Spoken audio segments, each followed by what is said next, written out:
ele usou o termo leviano de novo. E classificou a oposição como politiqueira que não sabe perder eleição. Foi bem direto ao ponto. Questionou essa coisa de ficar culpando a gestão anterior, mostrou que a equipe de agora tem gente bem experiente, que já passou por outros governos. Isaac, Paulo Bonfim.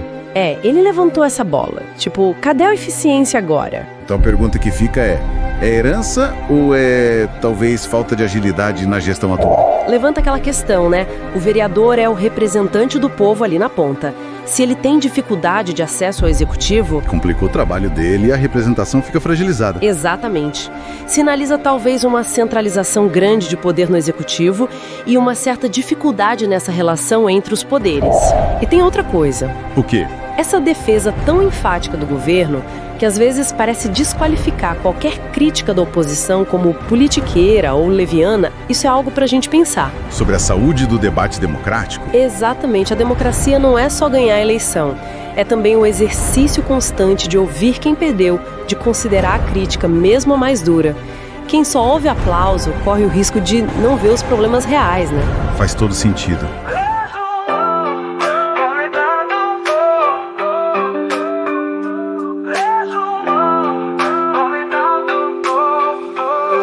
Produção da Rede Zeta.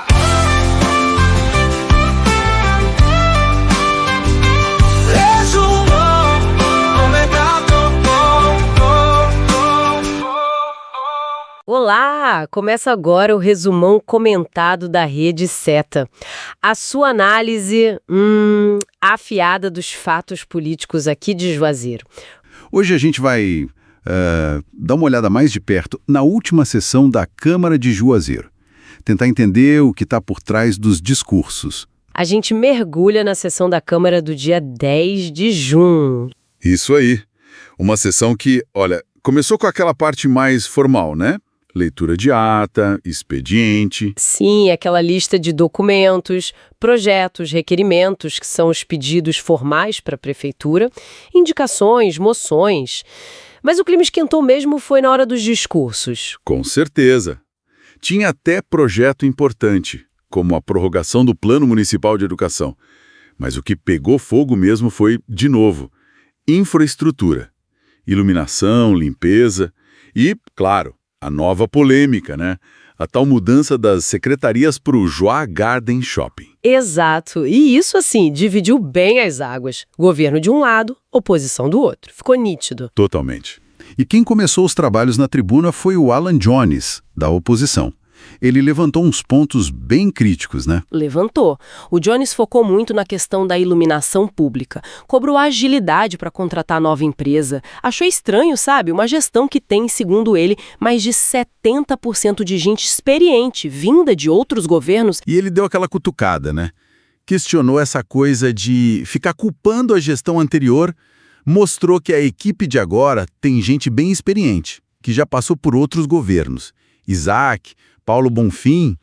Ele levantou essa bola. Tipo, cadê a eficiência agora? Então a pergunta que fica é herança ou é talvez falta de agilidade na gestão atual? Pois é, e não foi só isso. Ele mirou também na mudança de algumas secretarias para o Joá Garden Shopping. Umas 5 ou 6, parece. Esse ponto é polêmico.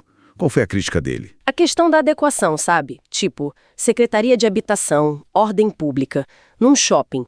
Fica acessível para todo mundo, principalmente para quem mais precisa? Uma dúvida pertinente sobre a localização. Sim. E claro, voltou a cobrar serviços básicos, iluminação de novo, limpeza lá no João Paulo II, fisioterapia no Itaberaba. O básico que sempre aparece. E a resposta do governo? Veio com o Alex Tanuri, do PT. Veio veemente. Tanuri defendeu o governo com unhas de dentes. Foi direto no Alan Jones, classificando parte das críticas como levianas. Opa, levianas é uma palavra forte no debate político. Bem forte. Aí o Tanuri deu a versão do governo para o shopping. Não seria para gastar dinheiro, mas uma forma, assim, inteligente de receber dívidas antigas do próprio shopping. Uma maneira de ajudar a revitalizar o local e recuperar o que era devido. Uma contrapartida, então. Uma negociação. Exato. Uma jogada de gestão. como ele colocou, e defendeu o estilo do prefeito. Reconheceu que, sim, a cidade ainda precisa de muita coisa, mas que as ações estão acontecendo. Citou até o calçamento em Maniçoba. É a visão do governo, né? Foco em pragmatismo, apoio ao empresariado, soluções práticas. Basicamente isso. Um contraponto claro à oposição. Mudando um pouco, mas ainda na base, o Bené Marques, do PSDB, trouxe outra pauta importante: os residenciais. Esse é um ponto crucial. São quase 60 mil pessoas morando nessas áreas, né? E com muitas carências acumuladas. Muitas. E o interessante é que o Bené criticou gestões passadas, inclusive do grupo político dele de antes, pela negligência com esses locais. Falta de limpeza, iluminação precária, saúde deficiente, acesso ruim. Ele cobrou um olhar mais atento do governo atual, então. Sim, um olhar com mais carinho foi a expressão. Pediu ações concretas, equipes de limpeza fixas, melhorias nos postos de saúde. É uma cobrança importante vinda de dentro da base. E o líder do governo, Ziel Almeida, do MDB, qual foi o tom dele? Bem mais duro, assertivo. Começou falando de democracia, que o povo avalia nas urnas, e aí partiu para cima da gestão anterior da Suzana Ramos. Acusações pesadas. Sim, de ter sucateado a máquina, deixado dívidas, defendeu de novo a ida para o shopping, reforçando que foi algo estratégico, legal, para recuperar imposto devido pelo empreendimento. E ele usou o termo leviano de novo. Usou indiretamente contra o Alan Jones, né? E classificou a oposição como politiqueira que não sabe perder eleição. Foi bem direto ao ponto. E o recado final? Aquele clássico, deixa o homem trabalhar. Um pedido de voto de confiança, mas também uma forma de invalidar as críticas da oposição, né?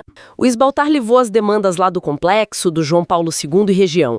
Operação tapa-buraco, trânsito, estrada vicinal. Mas o ponto que chamou a atenção foi ele reclamar da dificuldade de diálogo. Ele reclamou que alguns secretários estariam dificultando o diálogo, sabe? Meio que engavetando os ofícios dos vereadores. Isso é delicado. Muito. Levanta aquela questão, né? O vereador é o representante do povo ali na ponta. Se ele tem dificuldade de acesso ao executivo... Complicou o trabalho dele e a representação fica fragilizada. Exatamente. Sinaliza talvez uma centralização grande de poder no executivo e uma certa dificuldade nessa relação entre os poderes. Então, fazendo um balanço geral, quais foram os pontos que mais, assim, esquentaram o debate nessa sessão? Olha, sem dúvida, a questão das secretarias no shopping expôs visões bem diferentes de gestão, de prioridade e de relação com o empresariado. A eterna briga entre o serviço básico e a estratégia maior. Exatamente. Essa tensão entre tapar buraco, trocar lâmpada, o dia a dia e pensar em ações mais estruturantes para a cidade. E, claro, essa questão da relação executivo-legislativo, que a fala do Baltazar deixou bem clara. Fora a troca de acusações de sempre, né? Herança maldita versus ações atuais. E o que essa sessão, no fundo, nos diz sobre a política de Juazeiro hoje? Fica muito no imediato? Parece que sim, né? Uma política ainda muito focada no apagar incêndio, no problema pontual e talvez no embate sobre o passado. Falta um pouco, quem sabe, um debate mais aprofundado sobre o projeto de cidade que se quer para o futuro. Enquanto a discussão for só o buraco da rua ou a lâmpada queimada, fica difícil avançar em temas mais complexos, mais estratégicos. E tem outra coisa. O quê? Essa defesa tão enfática do governo, que às vezes parece desqualificar qualquer crítica da oposição como politiqueira ou leviana, isso é algo para a gente pensar. Sobre a saúde do debate democrático? Exatamente, a democracia não é só ganhar a eleição, é também o exercício constante de ouvir quem perdeu, de considerar a crítica mesmo a mais dura. Quem só ouve aplauso corre o risco de não ver os problemas reais, né? Faz todo sentido. E para a gente fechar, fica aquela provocação. Pensando em tudo isso, o que será que Juazeiro precisa mais agora? Uma gestão que busque mais rupturas, que quebre com práticas antigas, mesmo que isso gere atrito? Ou a chave está na habilidade de costurar consensos, de fazer arranjos, mesmo que pareça o velho toma lá, dá cá? Uma pergunta complexa, hein? Que fica para reflexão. Bom, muito obrigado pela companhia aqui no Resumão Comentado. E para você não perder nenhuma análise como esta, já sabe, se inscreve aí no canal da Rede Seta, acompanhe as nossas produções. De Juazeiro pro Mundo, a gente se encontra na próxima.